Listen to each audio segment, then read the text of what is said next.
enlightening and engaging journey, and I'm looking forward to today's show. It's been a few months since we've had him on.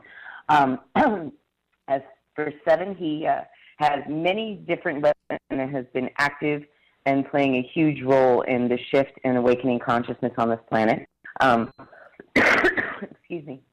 Over the years, he's had many different websites, theresistance2010.com. He now has secretenergy.com, which incorporates his older realmdynamics.com. He hosts his own Astral Quest radio shows, and he has had quite an amazing life, starting very mercurial from the time he was a young. He woke up activated, I think. And you're going to love our journey with him today. Secret Energy was released earlier this summer, and in its amazing portal. Why don't you get into us with Secret Energy is a little bit first, Seven? Okay. Welcome to Consciousness Caffeine. Well, first of all, thanks for having me on. Obviously, it's always a pleasure, and it's also a pleasure to speak to the people because, I'm glad that you kind of called me and, not kind of called me, you called me and said, hey, what are you up to? And, the universe been saying, I need to get you in. What's up? And I thought actually we were just going to have one of those calls that, we just link up and talk about stuff. But then I realized that you were talking about a show. And so it's glad that I got a chance to be able to do it today. And obviously I have a lot in store because it's been bottling up. I've actually been, on a fantastic run. We just came out of semester 1 of the Innerversity, which was an extremely innovative effort to expand consciousness, and we just have rave reviews, for all those who were able to participate and got involved. They were really able to expand because for the first time I've really been able to have time to really put together a quasi curriculum. Obviously this is very how could I put it? It's expansive, so trying to articulate it into English and, put things together in the proper chronological order. And, I think we all struggle with that because we're dealing with something that has a hyperdimensional and outside of time nature to it. And so I think that this probably would be one of the more eloquent presentations that I'll have this lifetime with what was presented with the Innerversity.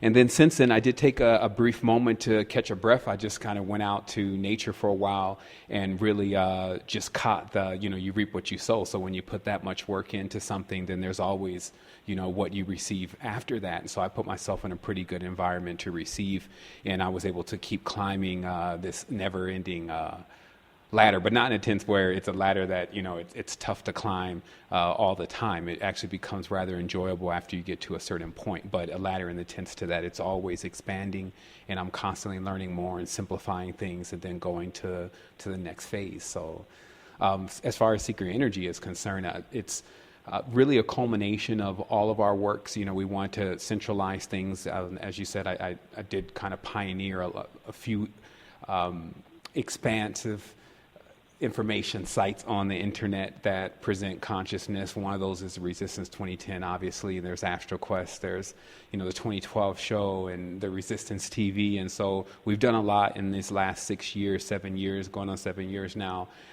with what we set out to do in the first place, which was to seed the internet with the most advanced levels of consciousness to date. And so I would definitely say that I'm super excited to be going into the next phase, and that does involve Secret Energy, which is an open source spirituality platform.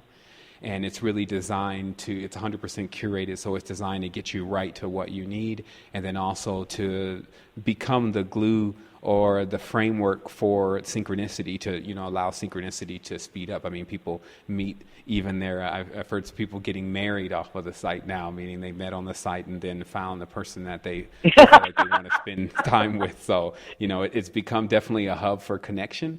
And we're still building it. Like, we're actually just coming out of beta, and I'm now in 2.0. We're going to probably by the end of next week have a completely different thing going on that's just more integrative. We want to put the social network and let people link up. So that's what's up. There's a lot of stuff going on. Like, I'm one of those people that I'm actually seeing how much I can really push myself. So I'm not only doing that physically, I'm staying in the gym, staying on the diet, etc. I'm also doing that mentally. I continuously study and learn more and culminate knowledge and, like I said, simplify it and then go again.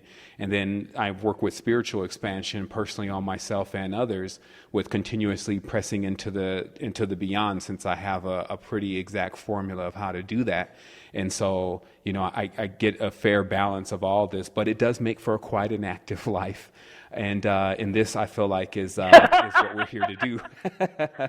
As, you want to, you want to do as much as you can. So since we're in the limitless, I have a tendency to not know exactly where my limit is.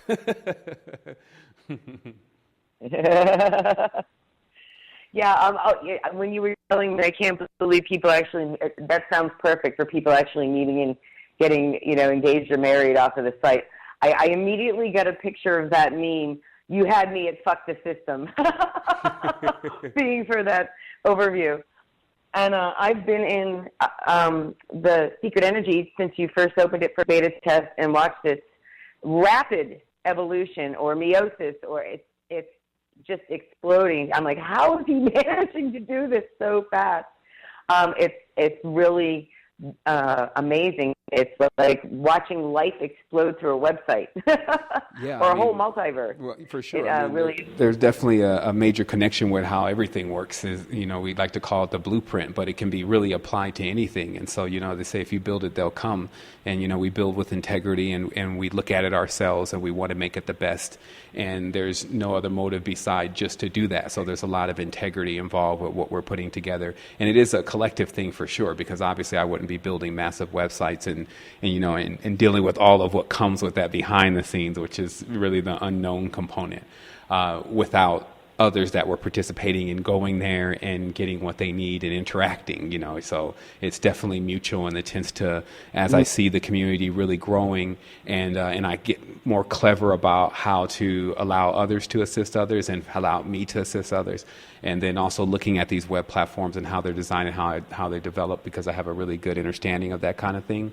And then I give it a marriage, and then and that's what it is. So in that sense, the same way it's designed is the same way people get when they tap into it, and it responds based on the prototype of what the builder put into it. And so since it has this kind of love and this kind of affection and lots of experience in this too, because obviously we've had other social networks, and so we really cut the lights on with 16,000 members. So it's it's not like we're just starting from square one, but I remember those days, and they were beautiful too. So that's what's up.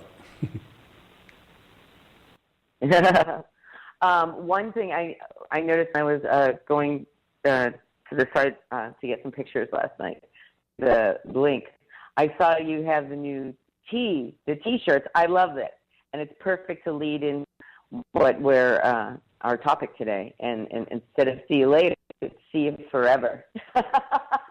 Yeah, see you forever. I got a lot of comments when I was promoting this show, the show's title. It's the past, the future. Yeah, I'm like, just join the show. I know. Go ahead. Yeah, I mean, obviously we branched out into quite a few different areas just to make sure that we're covering all the bases here. And one of them is obviously what apparel and what people wear and what statement that makes. And I think it becomes an excellent opportunity for not only other people to witness someone that is expressing themselves in a certain way. I mean, actually clothes control everything. If someone has something on tight, baggy, gym clothes, suit, all this says something before the person even opens their mouth. So I see that as a viable system to be involved in order to spread this word across. I even saw something today that just kind of cracked me up, but it was like a picture with some beautiful lady there, and then on the top of that it said research September 23rd, September 23rd, 2015. And I guess of course the CERN kicking the CERN launching or whatever, but he gets the point. Is what I'm saying is that you really do have to at times be a lot more clever about how you're sending these messages into what is the masses. You know, you don't want to speak to the people who already really know about all this. Well, I'll say this, I do that, like we share with each other, but in most cases, you know, I drop jewels all the time, but the general idea of it and what it's all about, all itself, is something that's known by those who work with consciousness. So it just so happens that in most cases, if we're looking to do some greater work, if you may, those are not going to be the people that we're talking to. We need to talk to the masses. And, you know, so I've seen this now in so many different dynamics. It really makes a lot of sense to me. And that's also what's allowed me to get into my higher senses, is beginning to collapse all of the conceptions that all of this is not part of the same thing, and doing that truly, because, you know, people just, you know, they say, oh, you know, we're all one and all that stuff, but that all one still includes, you know, a whole list of not only people, but entities. And of course, the Zeta Recticules don't make it this time. And, you know, so it's still what it's showing, because all of that a person very seldom even comes in contact with except for through their mind. It still shows that there's division in the mind. So it's, you know, I don't think that a crazy person is crazy to themselves. It's like something that you could actually be doing No. and not know you're doing it, and then go on with it until you actually pull the card on yourself and say, you know what, maybe I need to ask myself, do I really believe all this self, and do I really believe that everything comes from the same thing? And then how can I begin to adjust my life to really herald those principles in everything that I'm doing and what I'm experiencing? And so, you know, the first part of that, you know, kind of leads me to the beginning of what I have in store for today. But it really leads into, I'm getting just a little reverb there, but I'm not sure if that's picking up on the recorder. But what it gets into is intelligent design. Go ahead. I was just going to say we did just get a little tiny bit of blowout there, but that's okay. Okay. It's all good. Okay. Just before you go into this, because this is ginormous, and I wait, and it's a perfect lead-in, but I think that craziness is there for a reason on both ends, whether it's an entropic or syntropic chaos. Chaos comes right before it either explodes, or that chaos comes before the order comes out of the chaos. So that's, you know, the evolving or devolving situation, and getting through that chaos and being comfortable in it till you start to see the order in it. And I think that's really about where we are before you go right into explaining where the order starts again. Well, yeah, I mean, I guess and you see the beauty. and there it is there. I mean, there's the ultra crazy, and then there's the ultra sane. And, you know, and that's what the reality will always deal up as a dualistic reality. And then we just play the floating component. Like, we'll have all of the extremes, and then, you know, we'll put it into the old cooker, whether it's the mind or whether it's the body, or even from a spiritual aspect, and then we'll produce something from that.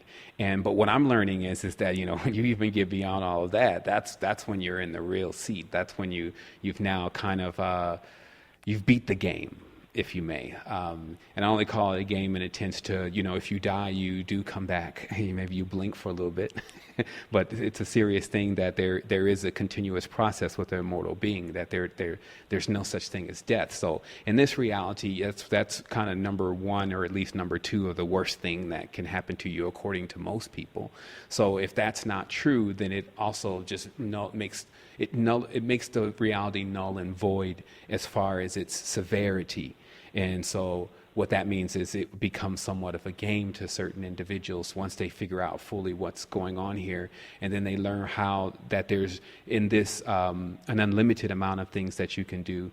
There's a lot of paradoxes. That's also what is incorporated with the game. You can't really take it serious at certain times, meaning that, you know, if you get too crazy about it as far as allowing it to scare you and allowing it to get you into those kind of frequencies, then that can be detrimental. So you're forced in a tense for a while to find the balance. And the thing is that, you know, this whole thing is about a marriage. And that marriage is spirit and flesh, and that marriage already happened. So whether we want to argue about whether we agree to it, or, you know, if it was on the timeline, or who incorporated it from Mars, and whatever the case may be, it still puts us into this scenario now of saying, well, the flesh is with the body, and these two normally love each other. And so a lot of people waited for me to say, well, you know, they hate each other. But in actuality, if they did, they wouldn't actually be together. And that's the whole thing about this. That's where the paradox comes in, is that even people who are supposedly, the good people and the most beautiful, positive people, they're the ones running around the internet searching for the next doomsday, because they've gotten hooked to being one pole and then needing that other pole and feeding themselves with the other pole. Like, okay, so see, I told you. It's almost like the Christian syndrome. See, I told you the end of the world was coming. Look, there's now gay marriages everywhere, and look, they legalized the gun, and look, the president's not even from the United States, fulfilling the prophecy of the seven-headed piece of leg that goes on to the bronze statue from Daniel. And then they just go off into this whole partaking of negative force. And, and that is what I started to realize was going on, is that, when you really study the galaxy, if you want to just make it as simple as light and dark, there's always going to be an equal measure of the two. But as the floating component, like I was saying earlier, we make the steam, we decide which one we really want to inherit at that moment and within all of our choices. And that kind of makes things very, it opens the vista up of what actually is going on here to me, because if all day we're thinking about basically the negative thing, we're not actually inventing anything, we're not actually doing anything with our hands, we're just kind of all in our minds. If we're doing that, then actually what goes on is that this positive, if you may, begins to accumulate. And this was known about in the ancient times, that they called it as pent up as in even the pentagram, to hold a cage, pent up dharma. And the guru, in this being intense, the Jupiterian, meaning the one who, it was the largest planet, meaning the most full of the ether or the gas, could easily see this dharma on others and would assist them in, this is the real gurus, because you always have to put that in front of things nowadays. Like you have to, if you're a star, you have to put the real whatever your name is in front of your Instagram, because thousands of people have taken your name and done something else in your name. And we're dealing with that right now, even with a lot of the spiritual traditions and structures and symbolism, is that, someone is run like a bull, like a China house through the whole thing. And so when we look at the real meaning of things, have become very obscure. And so this is like akin to tearing down the tower, because now we must put back all of these pieces, almost something like a Humpty Dumpty. You kind of wonder if we're going to actually put it back together again, but we have to put our entire DNA then, all of our information, back together in the proper sequence, and then turn the key and hope that it cuts on. And so, this is what my life is. Yeah, Lacan. Because my life for the last 2 years has... No, that's like all... Say that again? Sorry, Seven. No, that's what you just know. You just made my mind burst out. Laka, as in the number 12 in the Mayan calendar. It's all about taking the broken pieces of what's left over and putting them back together more beautifully with new things. Yeah. And that's exactly right. Before the ascension completion energy. So, it's very poetic the way it's put by many of the cultures. But, some people like it stripped down and raw. They're minimalist. It's how elements work. Elements break down to very basic things, and they bond. And if you notice, the whole thing about chemistry, when you really study it from a spiritual perspective, is that everything is about a bond. It's attempting to find its bond so that it can create something else. And so if we can definitely say that there's a blueprint to everything, then if we look on the most minute level, or to where the atomic level or the molecular level, and we witness this going on, then we for sure can gather that this is actually what's happening in the physical reality, that everyone is just more larger particles, but full of a certain kind of consciousness. And so this is how it can be easily seen. In the event that you do leave the planet, they're going to put you in this, let's say, pine box, if that's how you choose to go. And then all of the water that's in your body is going to evaporate. So 70% of you is going to pass right through the pine box anyway. And it's going to join back with the family, all there is, all that will ever will be, and the totality of consciousness. The ions, the iron, the steel, all the different elements that we have inside of us, they call those rare elements because they're difficult to extract. Not that they're rare because there's not a lot. It's rare because it's difficult to extract these elements. But all those elements will eventually decay and then pass in, as they're through their own distillation, back into their original form, and they will join their family again. And this is the whole thing that so I was in this one state, like I was way out there. Like I call it over my head. This is when I'm clearly into a new zone now, right? And then I'll come back and explain if I make it back. Adding comfort. So I was in one of those phases, and I looked and I said, well, I was noticing that I didn't need to breathe, and there was a lot of stuff I didn't need to do, and then everything appeared completely different than it normally appears when you're just, in this frequency, I'll say. And then so I thought, man, hopefully I don't die. That kind of kicked in at one point because it was, again, I was way over my head. So I'm like, okay, maybe this is going to be the time. And then I kind of got this laugh from the universe. And I was like, what's the laugh about?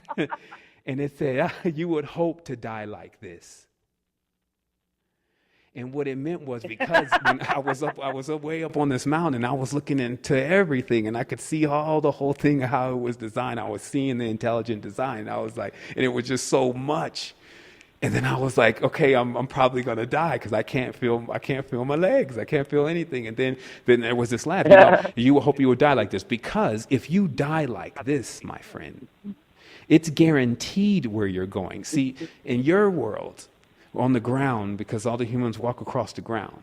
So on your grounded world, there's a constant fear of how you're going to go. Is it going to be the plane accident or whatever? People wonder in the state that they're going to go. Are they going to go peacefully, or are they going to go, terribly, right? And so what was really being unveiled in this experience was death, if you know how to do it, is the release that one's been waiting on. Like this is I don't want to call it a prison. It's a prism, but meaning it functions on the 7-color scale with the 2 invisible colors, and then which are black and white, and then the whole wavelength, the octaves, and so it functions like that. So it's a prismic system. That's why they use the triangles a lot and the concave cones a lot, right? But so seeing it like a prism, not so much as a prism where you're here in sorrow, seeing it as the prism where there's all these choices and all this stuff going on, it still means at the end of the day that when you're out of the prism, you feel way more expanded, not because of something that you've done. You're not even actually using the mind that even tries to judge you anymore to tell you if you've done a lot and if you did a little. All that's gone. That's all lower mind stuff. We used to call that's all monkey mind stuff. What happens when you get into the next, what I like to call envelope, the upper triangle or the upper cone, when you get in there, now you're connected with everything. So then it was explaining to me, because I got to know why. I'm like the kid that keeps saying, well, why? Why? I'll keep asking the why, because that's the corner of the wall. That's how you get into other spaces. That's the oob. So I ask, well, why is it like this? And it says, because, okay, so let me make it very simple for you. When you look on the ground, look at your ground. And I was way on the mountain, right? And it said, but look at the ground, look at in the city. So what you got down there is you got all these metals, you got flesh, you have plastic, you have all of these things that will never come to the sky. They will never come to the sky on a permanent basis. Like you won't take one of your planes up above a certain altitude and expect for that plane to not just shred itself apart. And it's because that's the real hierarchy, if you may. That certain elements, if they're dense still, they can't go into the higher envelopes. But what we have is we're encased inside of something, me and this body, that it's like Russian dolls. You have another vehicle that you can travel up into, if you want to call it that direction, into these higher spaces.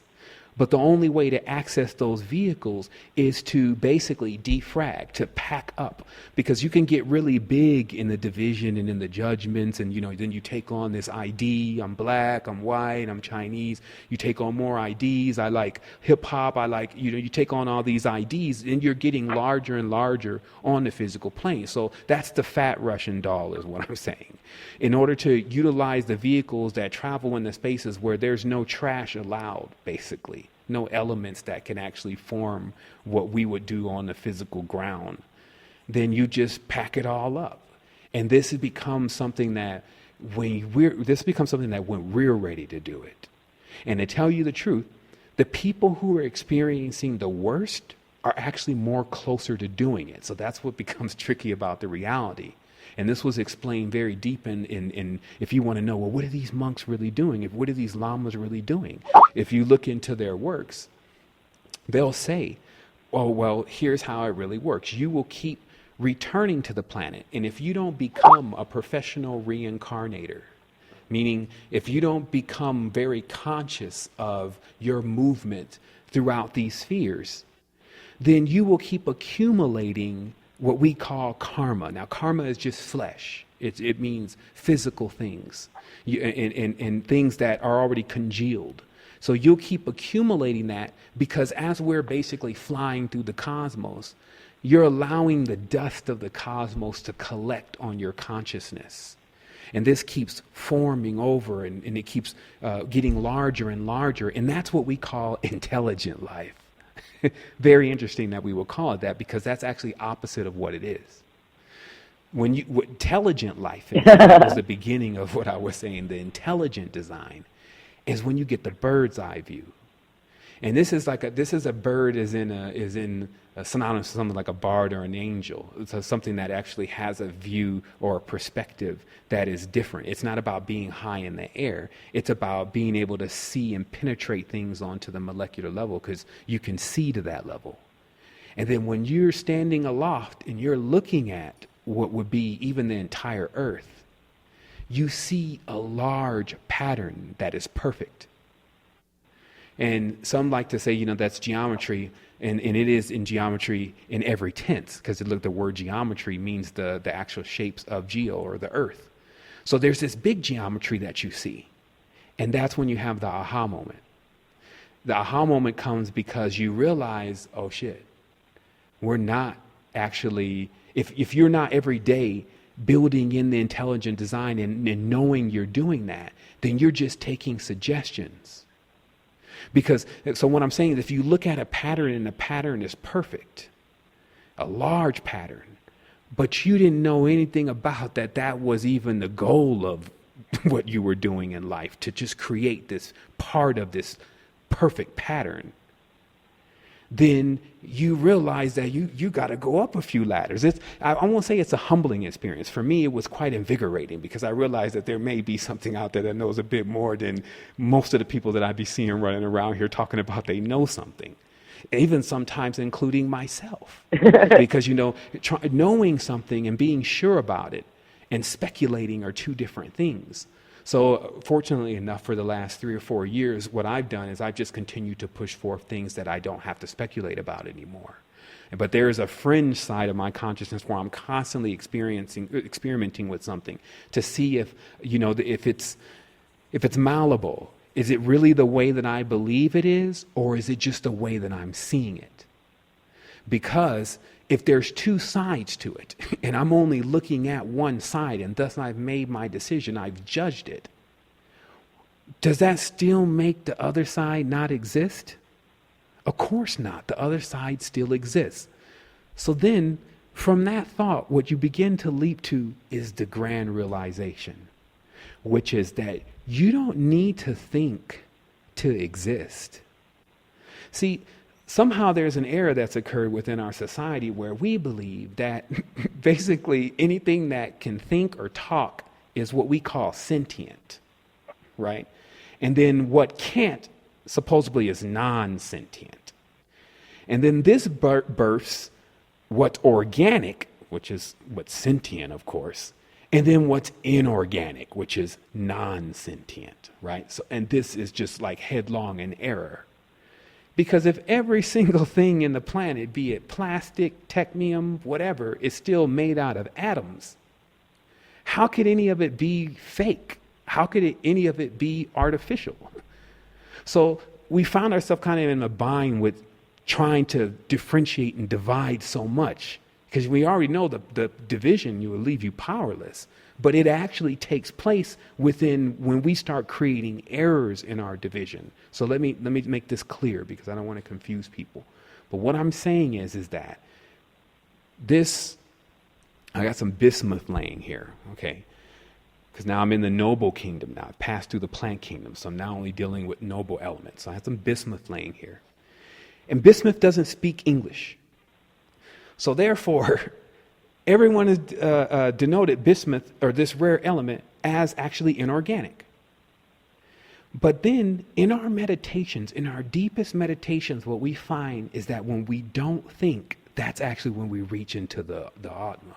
Like, you can tap into everything, but you're not using words anymore. You're using something that's more like imagination. It blows pictures right up and they appear right in front. It blows through pictures and it appears right in front of you. That's the language you're on. You're dealing with only lights. Not any kind, the voice is not accessible in that plane of the highest states of the meditation. But if we notice then that it was the lack of the use of language actually that created this hypersentience that we're witnessing in this meditation, that means that everything that's not using the language then is in this hypersentient phase already.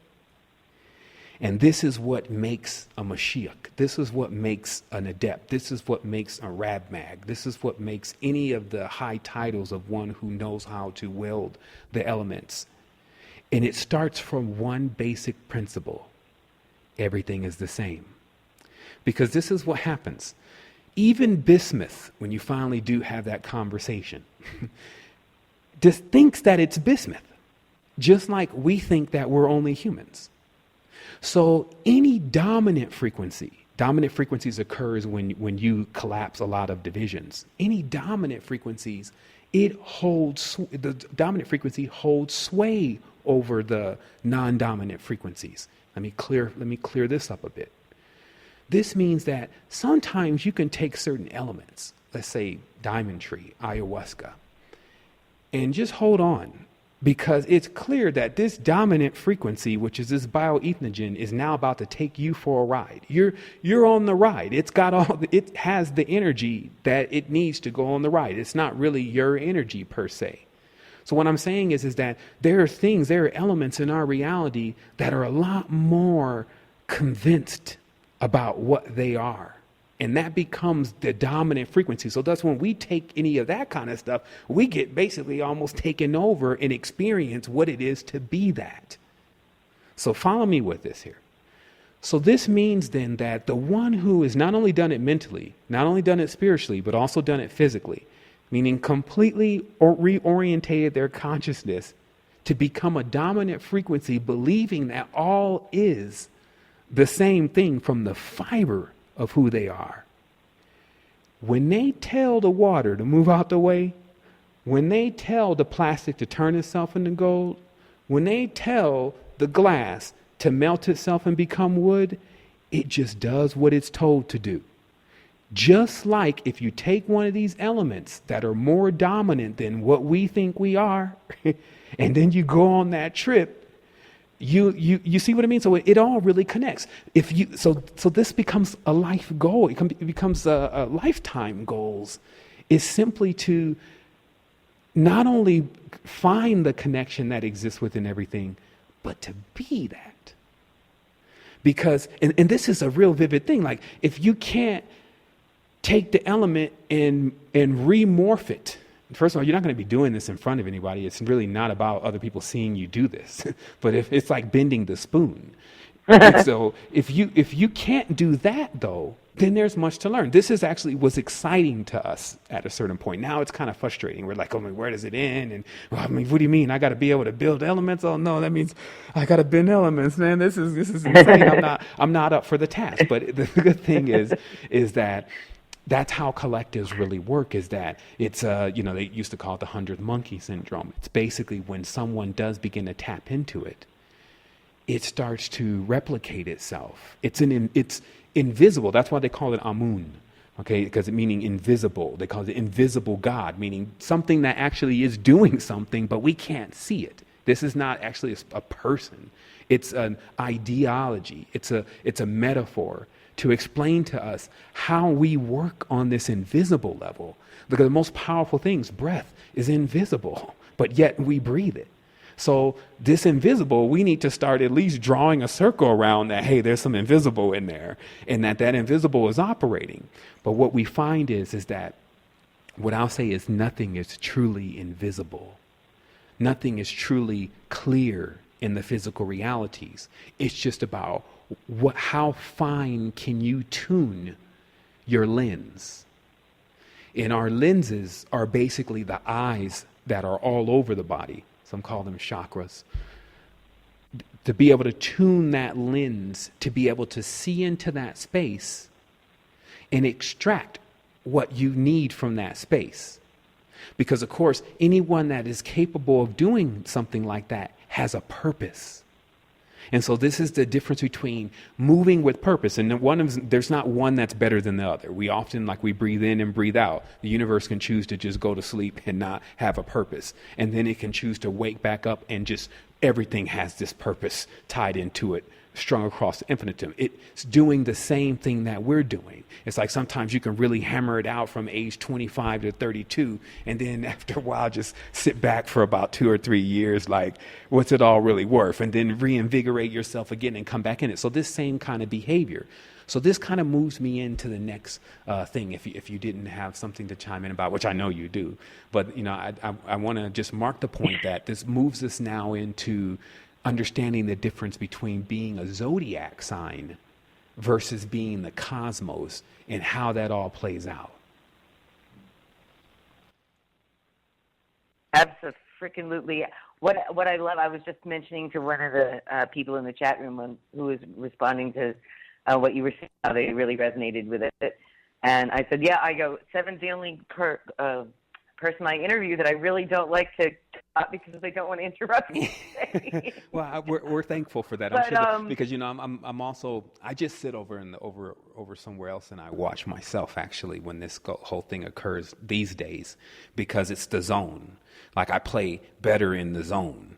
You know how some of you see the player get in the zone, you just hitting the baskets and all that kind of stuff, and that's because they're not ID'd. Yep. But once I start to ID myself and, basically, am I going to disintegrate in front of everybody right here on the show because I don't know what my next word is? Is it, I need some water and too much of tapping in. And this is what I've now just summed it up to because I've witnessed this now in such a vivid way. It's incredible to see what's in the lower mind and then what is the higher mind. Because if we realize that the brain, all of this stuff, this is map and designs. Like none of this stuff is evil and bad and all this stuff that we make it. Because if all evil and bad and fear means is that you turn away. So thus, you now will not know something and experience something that is necessary for your whole realization that all is truly self.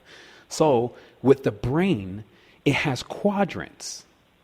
And I kid you not, and I know I'm telling the truth, but we move through those quadrants based on how we're thinking. And there is a lower quadrant, and I think a lot of people denoted that as the reptilian side of the brain. I'm not sure if I can actually authenticate that. But there's a lower quadrant, which seems to be to me more of a frequency. The whole brain is useful, even the reptilian part. We can't just rip out the reptilian part, put the brain back on you, and then all of a sudden you're going to go to heaven. None of these concepts even make sense. What we're talking about is how is it in harmony? What is the vibratory frequency? Is it chaotic?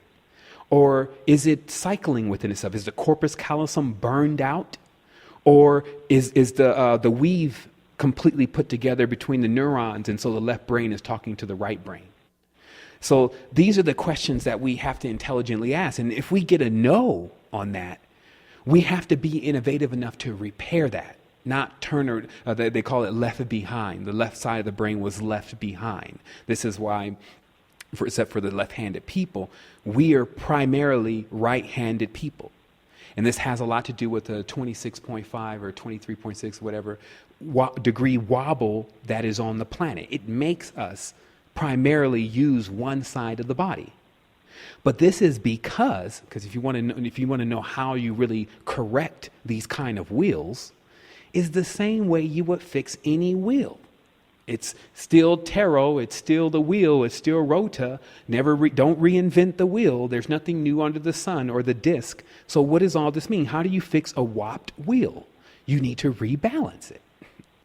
And oftentimes, and this is how metaphoric the reality is, you balance wheels with lead. So meaning that when you go to the guy in the wheel shop, I talked to some friends about this, some female friends about this, and they were like, well, we don't know what happens when they take the tire back. That's all the men's stuff.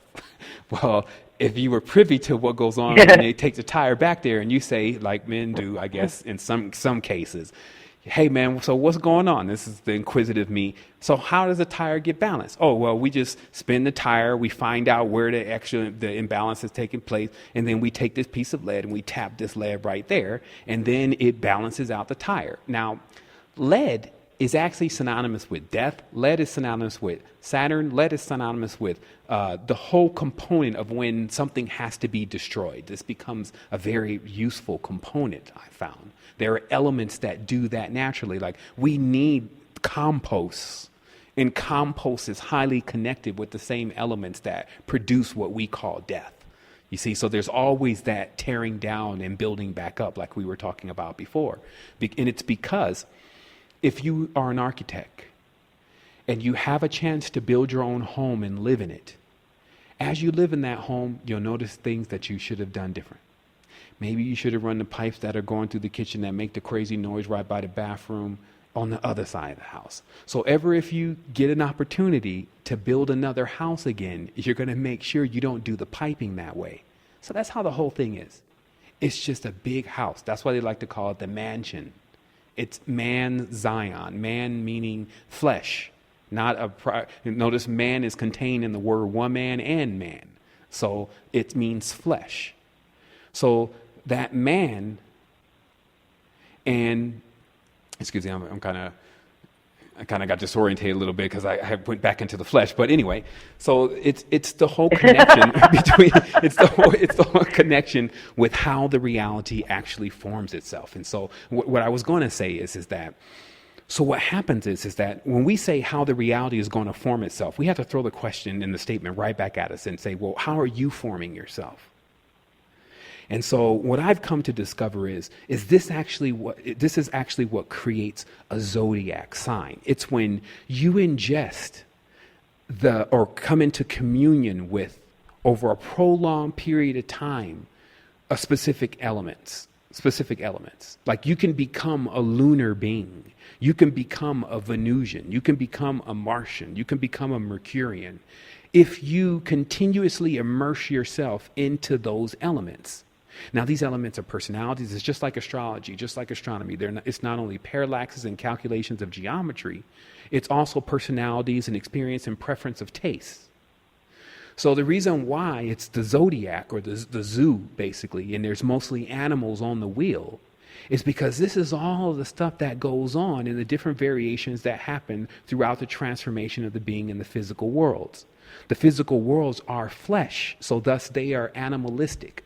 All of our traits are shared with the collective beings holding the resonant frequency of those traits, like the lion, how he acts, the wolf, how he acts, all the animals and their zoomorphication, meaning their encrypted essence that makes them a certain way.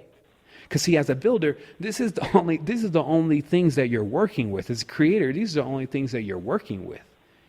And so sometimes we have to examine when we say, well, what is this higher level? Don't think that the universe doesn't have another job for us.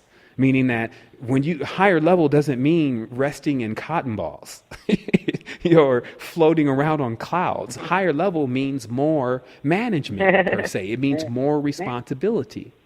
And I saw this in nature because you watch how there is clearly a hierarchy, meaning water is responsible for actually hydrating us. So that puts it in a position where it needs to hydrate us, just like the house and the roof and the steel that's in it and the wood is responsible for holding itself up. So that way this is what hierarchy really is. It's not Illuminatis and human beings running around with suits on and dictating and all that. That's what they created.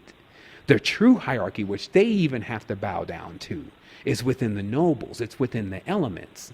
Because when you move with that force, you're moving with the cosmos. And anything standing in the way, well, it's dust.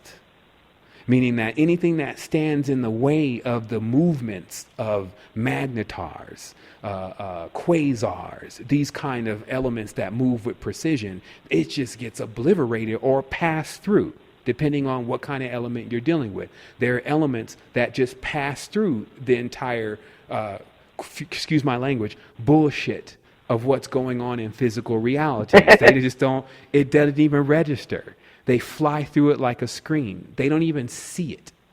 Versus the big mass is subject to crash into it. Like, here you come flying from the shooting, they're shooting stars all the time. Here you come, landing down onto the planet for another trip into, the game of life. So what we have to do now, what we get to do, we don't have to do anything. What we get to do is to start figuring this out, because it starts off complex because we've learned all of this stuff.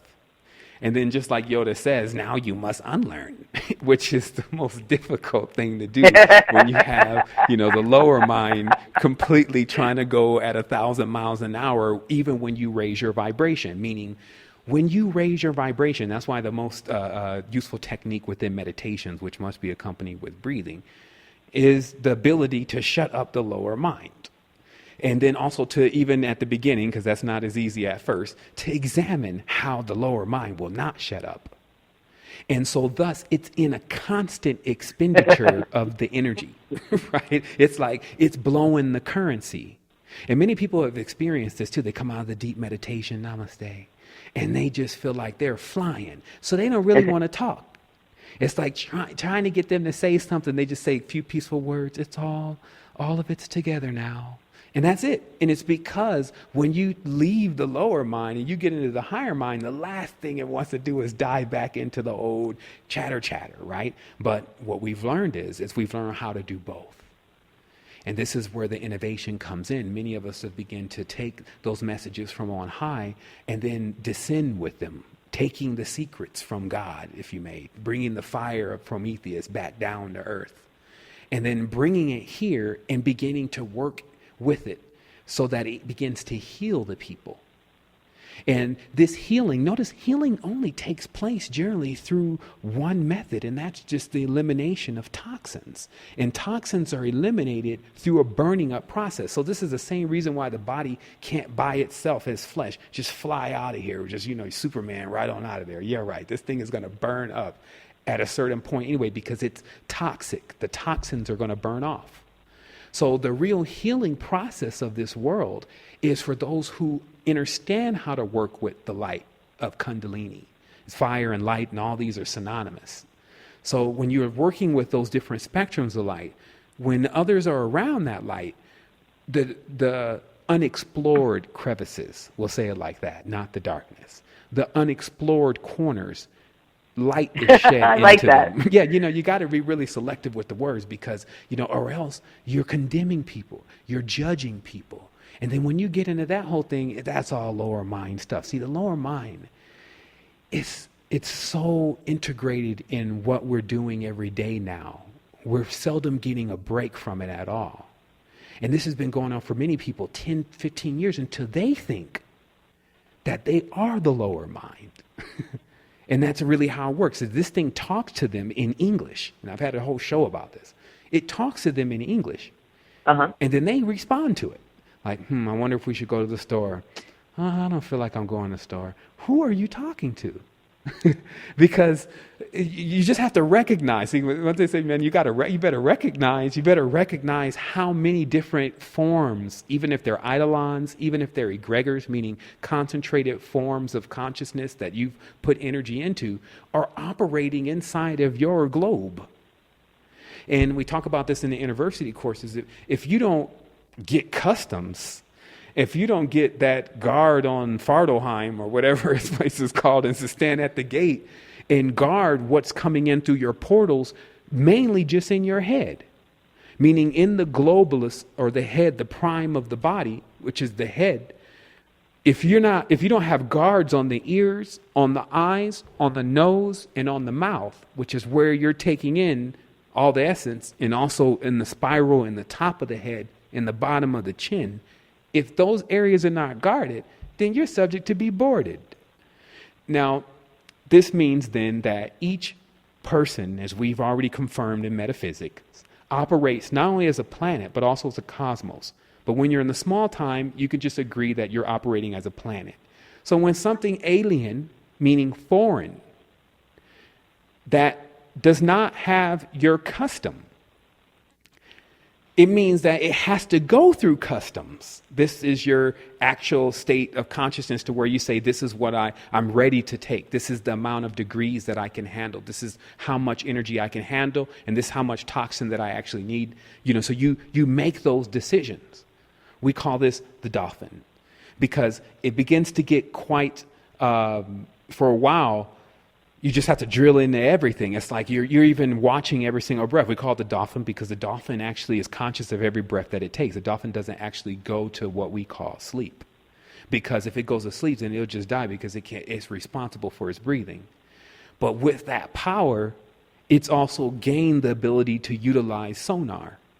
So it's basically like the whole thing. That's why I like to even liken it to a game sometimes. It's also a level up system.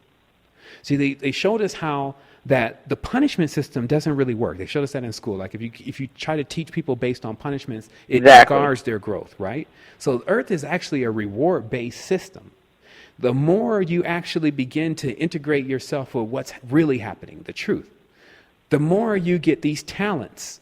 So the two words here are talents and then also medals. Okay, so when a person has accomplished something, let's say in the hierarchical systems of the military, they give you a medal. This is because you've been noble. You've done a noble deed, supposedly, right? Okay, so where does all this come from? This comes from that when the person uses their talents, right?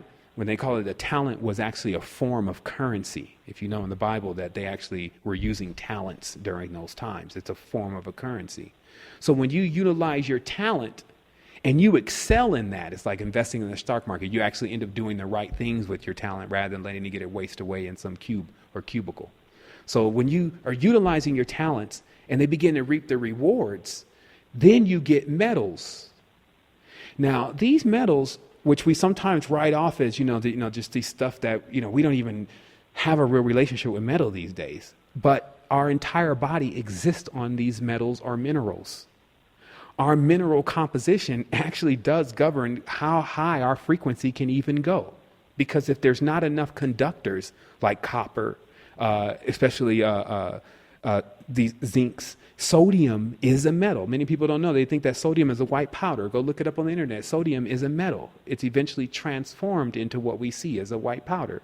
So all of these metals, then, you're getting more sodium than anything because that's the Saturnalian component. That's Saturday. And then, obviously you got Friday that pairs with that, but we won't get into that right now. But you have a lot of sodium in the diet because the sodium is a cube. It's a cubic structure when you look at it under the microscope. And then when you look at the top of Saturn, it's a cube. So rather than just going headlong into a Saturnalian theory, it'd be quite easier to say, well, what kind of geometry exists on Venus then? Instead of casting judgment on Saturn, because all of these planets have a positive and a negative, just like we have a positive and negative side of our body, it's better to just go to the next planet and figure out, well, what's up with their poles? So you could go to Venus. Venus has two poles. That's why it's really seen as an androgen. It doesn't have one pole like most planets do. Venus traces out this concave pentagram throughout the sky. Venus has a lot of different things going on that when you really start studying it, you see Venus is here. When you see the whole Saturnalian structure and how Saturn is here. So then I started you start catching on after a while, that there's actually no other place. Everything is right here. And this is what the masters talk about. They talk about that in this, if you just could have a cube of what is in front of you, what is passing through the aether right now in front of you, it has infinite power within it because it has been already to all places. We are moving through something, but in a cycle, in a rotation. And so all of the spaces that's even breezing by us now, they call it the cosmic wind or the archonic breath, has already been rolled through. So if you know how to access that, and that's how you tap into this, some will call it supreme intelligence, some would call it the subjective plane, some would call it the Erebot. There's different terms, but you would begin to start to access that space. So that's what I'm here for. I've already accessed the space. I found out that also if you tell people you've accessed the space, that doesn't mean anything. You actually have to show them something, mainly in person. Like we've done this virtually for a while, but you have to show them how to access the space.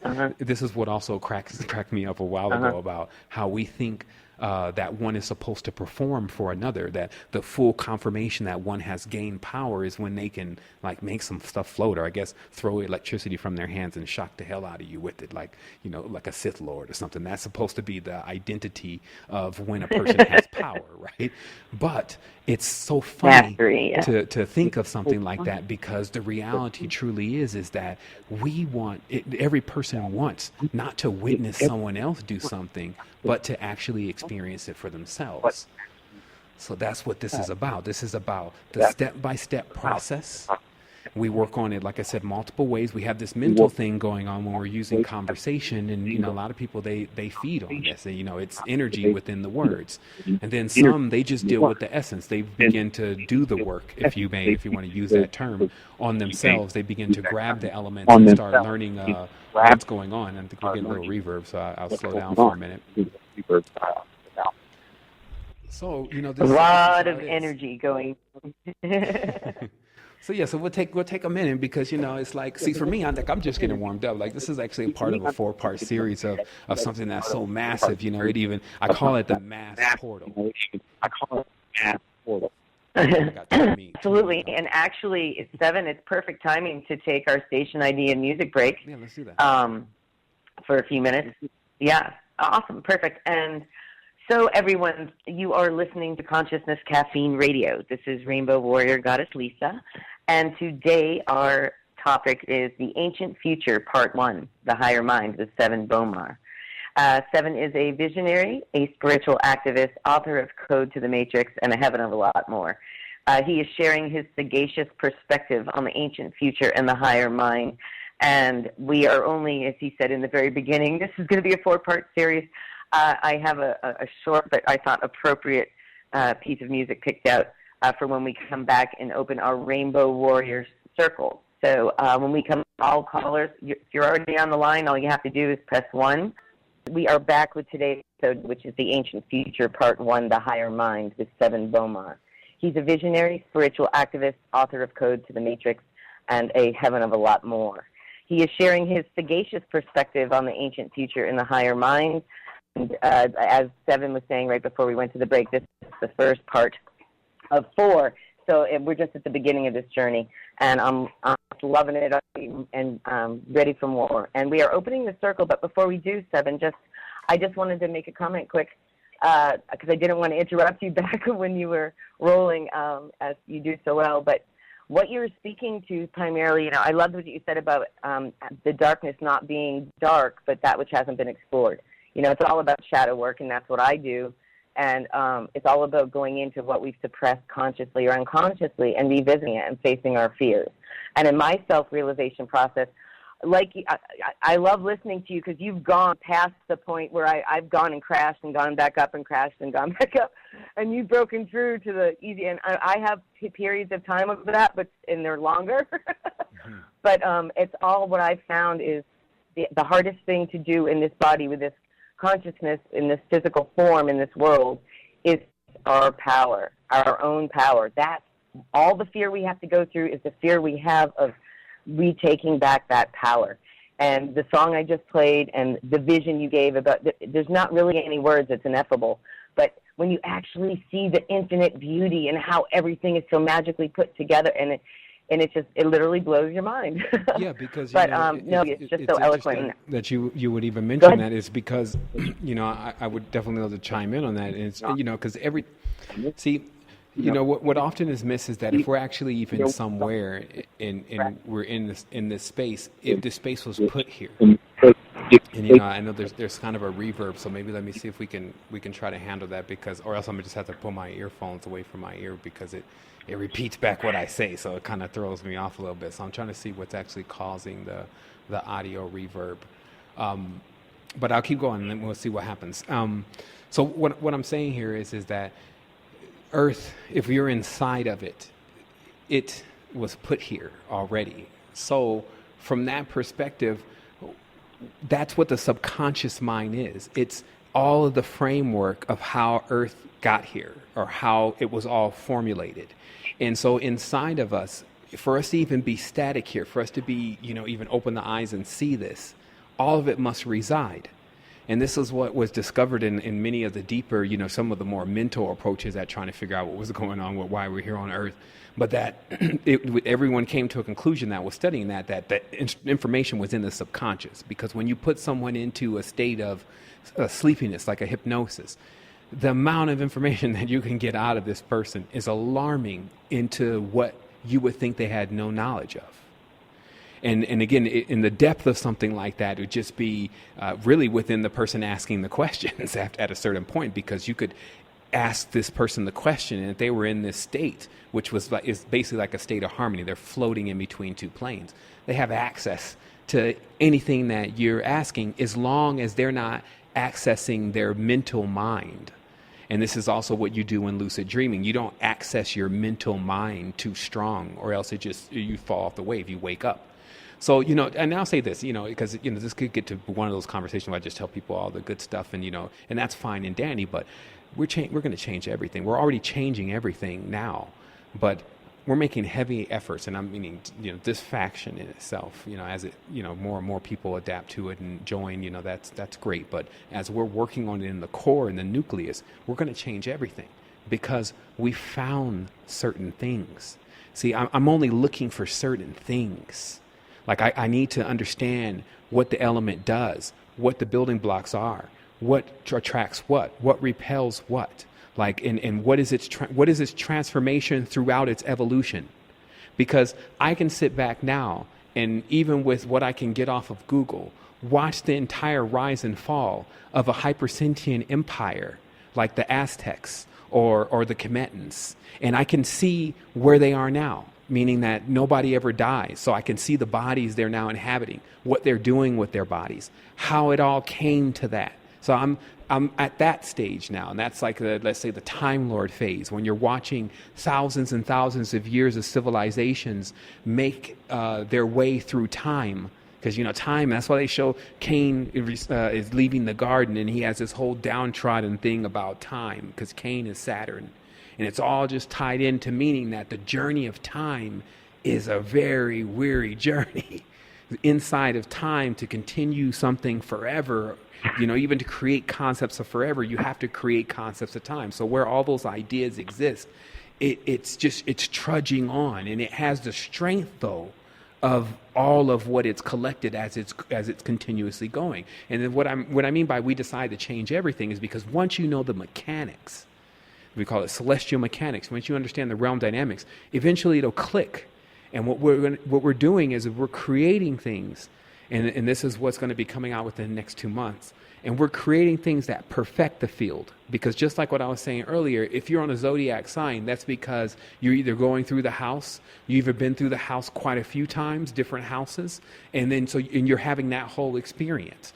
To be quickened, someone just needs to give you basically the archetypes of all of those houses in a form in which is assimilable to you, meaning something that you connect with, and that's what crystals are. Even minerals, if you can get onto that level, crystals much more easier, plants even easier. So you always see with any real system of power, there's a plant, there's a mineral, there's even an animal. So there's different correspondences, because based on the correspondence that you choose to use to inherit that energy, that's actually what's determining the degree of the energy. Meaning, can you actually eat, let's say, a rare element in the physical body? No, you probably pass away. But there's another correspondence. The physical body will pass away. But there's another correspondence to that same element in another composition, in a different kind of alchemical degree. It's just basically less. It's been stepped down, even in a plant. So certain plants contain metals that if you ate you can eat the plant, but you're not going to eat the metal. But if you work your way up into this let's say more expanded version of your consciousness, you can actually hold the metal and feel all the energy of the metal going right through into the body, and then beginning to restructure the body in the areas in which that metal applies. So of course, so that's why it's a stair-step process. It's not that, there's this desire not for everyone not to get to the top. It's that you don't go to the top first anyway. And it's because the level of energetic potential, it'd just be useless to you in the state that you would be in, especially into understanding the entire pattern of becoming a planet, becoming a parent, and understanding how to stick around, okay? Because this is the other thing. These humans, they do all sorts of stuff, and then they run off. And then they live with that throughout the timeline.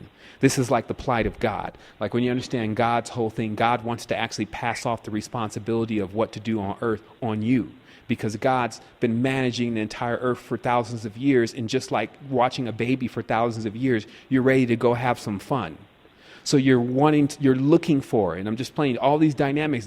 None of these beings are higher or lower than you. They possess the same kind of consciousness. Anything that has to consistently work on something consistently and gets tired of that is always looking for someone else that is actually capable to pass it off to.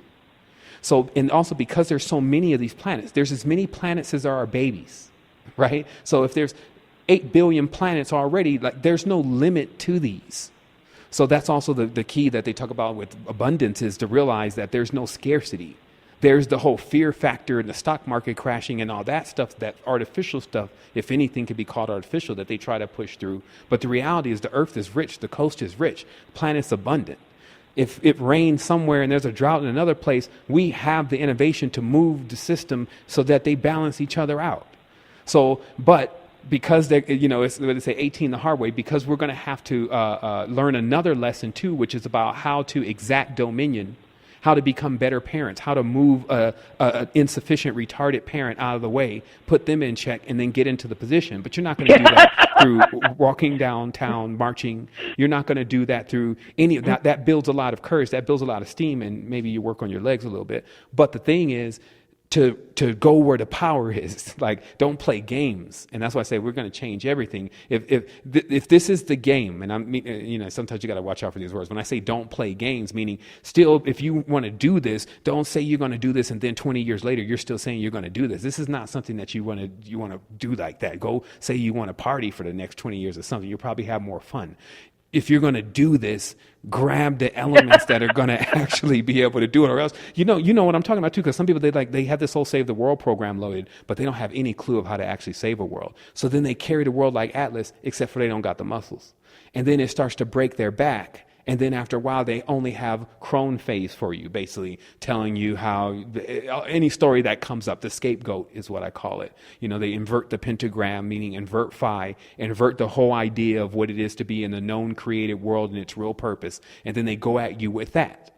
And so this is where we blew past that. But at the same time, we always come back for ours. No one gets left behind. The original integrity of all of the systems of heraldry still exists within us, not in this aristocratical bougie way in Monaco somewhere, but in a way in which we utilize that same power to strengthen our biorhythm, to understand and take on the entire responsibility. I call it gladiator. That's what it's about in a sense to going into this. So you can use everything as your power is what I'm saying. And I was talking about this on one of my last shows, but if I see somebody getting hurt, it fuels me to find situations to not allow that to happen again. But I don't go into the whole, the whole drama. I call it the dragon mother. That's what the word means, the drama. It's the old Ouroboros stretched across the sky, all of the signs of the zodiac, the goods and the bads, and all of what goes on when choices are made, which when you're adept, you understand when you make choices, there's repercussions. In science and in physics, they already told you, wherever action, there's a reaction. So we're ready to make that action and then fire back when the reaction comes, because there's also this level with the elements where you can attract and you can repel. And that's how you control time. Because when the elements are moving through, if you don't want to be subject to that cosmic blast, then you just have a repeller on. And this is what this is about. And this stuff is founded on thousands of years. This was the pinnacle of our society. And that's why I call it the ancient future. Because it appears as if I'm going to it. So I guess everyone would call that the future. But because I'm actually going higher and back to where I came from, it's actually the past for me. You see what I mean? So this is how it's all funny. See, the East is East relevant to us over here in the United States. But if you're in China, the East is the United States for those who say you have to get to the East. You see what I mean? So it's all relative.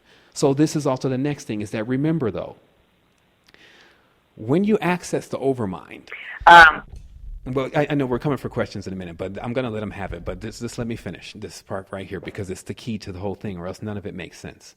When you access the overmind, what you'll find in there is that we trapped ourselves in perfection. See, the reason why this actually looks so real is because we've designed it perfectly for us to believe that we're separate. So, in this game, the atheist is almost like the perfect design because the full goal, which was to make us believe that we were separate, has actually occurred with that being, because that being doesn't even believe that it's even a God. This is like the most hilarious thing that can occur. But to really understand the intelligent design, it marvels at that because it says, well, oh my goodness. Something has been created where there is a complete perception of a detachment that is actually not taking place. Thus, the being is trapped in its perfection. And that's why humans in creations have always been seen as these beautiful gems. And, it's just got these beautiful faces, these beautiful people. And I just get wafted by it all the time. I mean, there's just so many things to engage in here. But it's that perfection that you have to realize if that exists there, it crosses over into something else to where we actually can become trapped in that because we get so much into seeing the separateness of it.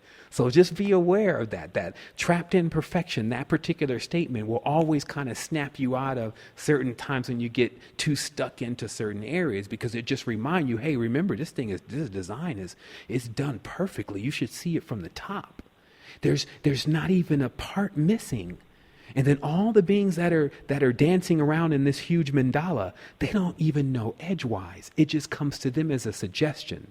So if you're viewing it, then this means that your number is being called. You should already predict what's going to happen next. You can predict what's going to happen next to the elements. We're going to move to Ethereum as a currency. The banks are already messing with their algorithms and things. It's going to be a slow process, and it's going to gradually phase out things. And most people won't even feel it, just like they didn't feel when plastic, which are the credit cards, came in. The credit cards came in. There was a little shucking and jiving and shaking that it was the beast and the chip and all this kind of stuff. But, after a while, people, Visa or MasterCard, PayPal, debit, and it went through.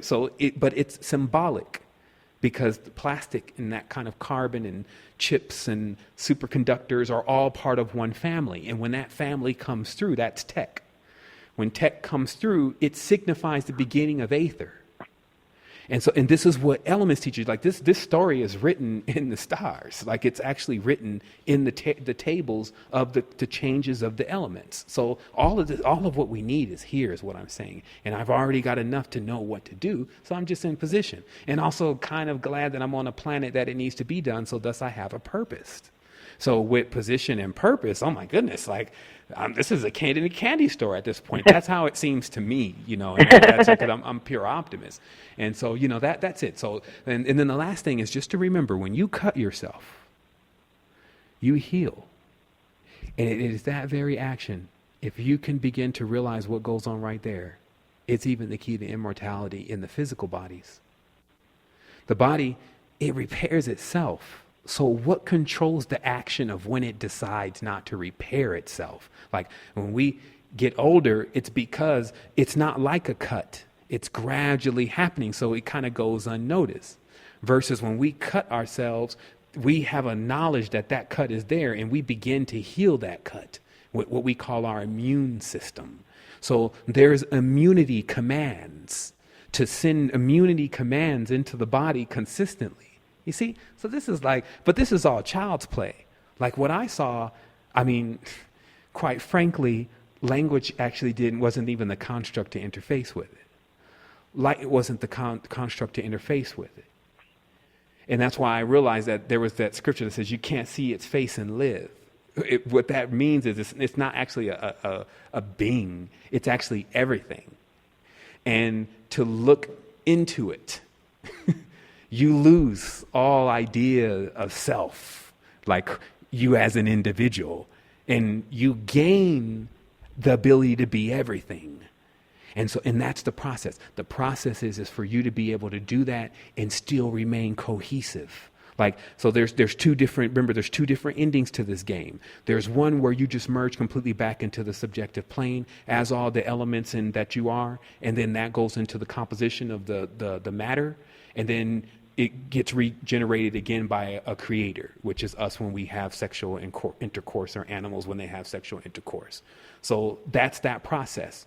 And then there's the professional reincarnator, which I would highly suggest that you look into. But what it basically means is that you boil off all the falsehoods, so there's nothing left but truth.